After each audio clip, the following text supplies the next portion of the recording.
En ce 6 février 2025, alors que l'aube se lève, le paysage militaire et géopolitique en Ukraine est marqué par des tensions et une série de développements dramatiques. Au cœur de ce drame en cours, la ville de Torex se dresse comme un témoignage de la retraite féroce et douloureuse de l'armée ukrainienne. Le retrait d'une zone majeure à l'ouest de la ville n'est qu'un des nombreux événements qui façonnent le conflit, s'étendant de Koursk au sud-ouest de Donetsk.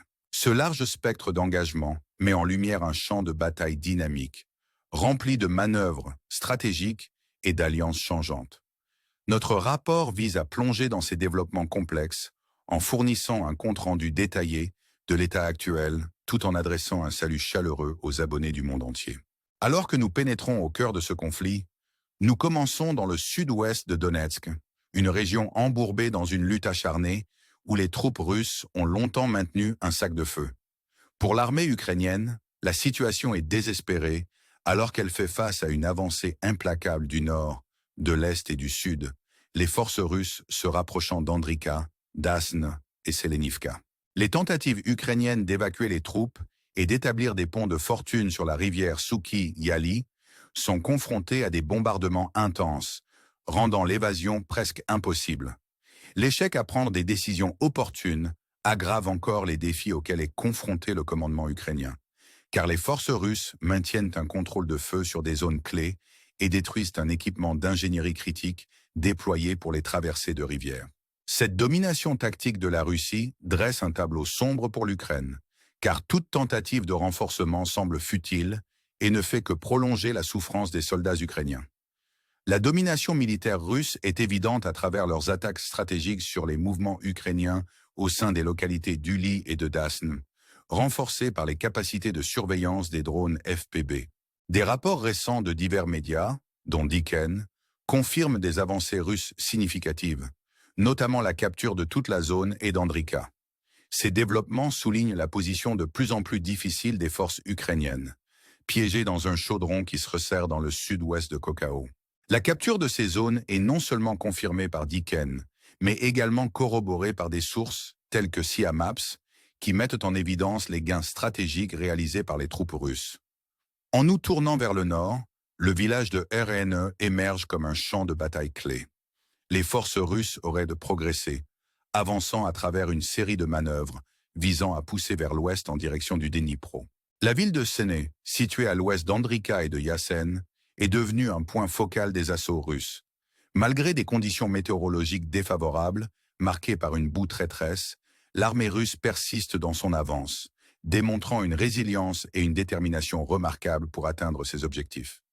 Dans les régions septentrionales, la ville de Paps se dresse comme un centre logistique crucial dans la région du Donbass, désormais progressivement encerclée par les forces russes.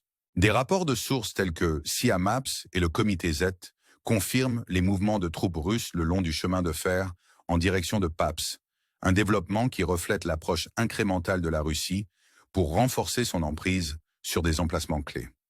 Les drones ukrainiens continuent de cibler les unités russes en progression, mais les capacités de guerre électronique de la Russie posent un défi redoutable aux contre-mesures ukrainiennes.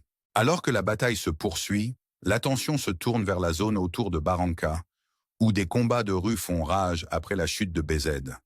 L'effondrement des défenses ukrainiennes dans cette région marque un tournant significatif, les forces russes poursuivant leur poussée implacable vers l'avant. Pendant ce temps, à Torex, des rapports indiquent que les troupes russes étendent leur contrôle sur la mine, le dernier bastion ukrainien dans la région. La chute de la mine du Nord signifierait une perte critique pour l'Ukraine, ouvrant davantage la voie vers Constantinople. Le drame qui se déroule à Torex est le reflet des développements sur d'autres fronts, alors que l'armée russe consolide ses gains stratégiques. La région frontalière entre Lugansk et Donetsk devient un point focal, avec la ville de Vilrivka émergeant comme un objectif critique. De violents combats ont caractérisé cette zone depuis le début de l'opération militaire spéciale russe en 2022. Les combats de rue définissent la lutte autour de Vilrivka, où les forces russes font des efforts concertés pour encercler la carrière de Tia contrôlée par les Ukrainiens. Des rapports de sources médiatiques, tels que ceux d'Anatoly Rolf, soulignent les avancées russes venant à la fois du nord et du sud, resserrant l'étau autour des positions ukrainiennes. Plus au nord, la ville de Liman revêt une importance stratégique en tant que porte d'entrée vers Sloviansk. Les forces russes sont déterminées à avancer vers Kolodiassi, un bastion clé précédant la ville elle-même. La capture de Kolodiassi ouvrirait la voie aux troupes russes pour se diriger vers Liman, renforçant leur position dans le nord. Cette avancée anticipée est soulignée par de nombreux rapports médiatiques, y compris ceux du Comité Z, qui détaillent les derniers mouvements des forces russes dans la région. La situation autour de Kharkov reste volatile, avec des troupes russes progressant malgré le terrain difficile. Les récentes avancées au sud de Zadne s'ajoutent à une série de gains stratégiques dans la région, y compris la capture de Borna et Novomlin. Alors que les forces russes poussent vers l'ouest, l'armée ukrainienne rencontre de plus en plus de difficultés à contrer la tête de pont russe en expansion. L'incapacité des forces ukrainiennes à enrayer ces avancées soulève des questions sur la trajectoire future du conflit et la possibilité de nouvelles pertes territoriales. Koursk, une région marquée par des combats intenses, continue d'être le théâtre de développements significatifs. Les troupes russes ont récemment traversé la rivière Sel, établissant un contrôle sur la partie nord de Gouillou. Cette avancée, rapportée par des médias tels que Seal Maps et Diken, signale une poussée stratégique visant à consolider les gains russes dans la région. Pendant ce temps, un incident distinct à Suta a attiré l'attention internationale, alors qu'une école résidentielle abritant apparemment des civils âgés a été attaquée. Des récits contradictoires des sources russes et ukrainiennes alimentent un récit controversé, chaque côté attribuant le bombardement à l'autre. Le ministère russe de la Défense allègue l'utilisation ukrainienne de roquettes HIMARS, tandis que l'Ukraine pointe vers des bombes guidées russes. Le manque de preuves concluantes laisse la situation enveloppée de mystère, chaque partie maintenant ses revendications respectives. L'impact humanitaire de ces événements ne peut être sous-estimé, alors que des images publiées par des sources russes montrent les conséquences de l'attaque, suscitant des réactions répandues. La situation à Koursk est encore compliquée par des rapports d'atrocités commises par les forces ukrainiennes dans les zones récemment libérées. Des images graphiques émergeant de ces régions provoquent une réponse viscérale, établissant des parallèles avec des allégations passées de crimes de guerre à Boutcha et Kiev. Alors que ces révélations voient le jour, la communauté internationale est confrontée aux implications plus larges du conflit et aux réalités déchirantes auxquelles sont confrontés les civils pris dans le feu croisé.